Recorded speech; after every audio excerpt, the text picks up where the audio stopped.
de apacentar suas ovelhas. Dá honra a Ele de ser um pastor, de ser um pregador da palavra do Senhor e ganhar almas para o reino do Senhor. Louvado seja o nome do Senhor. Então não importa o seu pecado, não importa o que você fez, o importante é quando você se arrepende e começa a fazer diferente. E a Bíblia vem dizer, igreja, que depois que Pedro nega Jesus, que Pedro se arrepende, que Jesus perdoa Pedro, a Bíblia vem dizer que Pedro começa a pregar o Evangelho.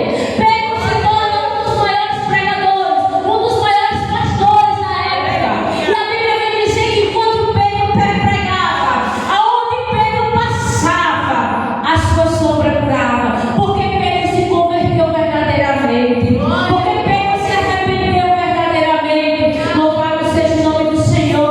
A Bíblia vem dizer que se Pedro passasse e passasse um aleijado ao lado de Pedro, a sombra de Pedro curava. Sabe por quê? Porque a unção de Jesus estava nele. E a Bíblia vem dizer que a unção de Jesus também está na minha vida e na sua vida, basta você crer.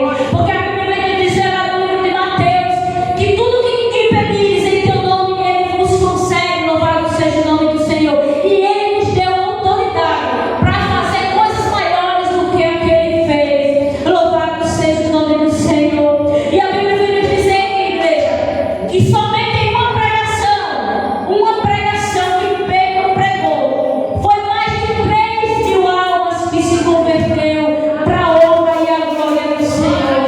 Então, quando eu e você se convertemos verdadeiramente, muitas almas podem ser libertas através da minha vida e da sua vida, através do louvor, através da adoração. Muitas almas podem ser libertas através das nossas vidas. Amém? Louvado seja o nome do Senhor. Que nós venhamos, igreja, fazer igual a Pedro, estar colado ao lado de Jesus, porque a minha vitória e a sua vitória, Jesus vai nos dar na hora certa. E através das nossas vidas, essa igreja pode estar cheia. Através das nossas vidas, da sua vida, a sua parentela pode se converter, o seu esposo, os seus filhos, através da nossa conduta, através do nosso andar, através de nós andar com Jesus.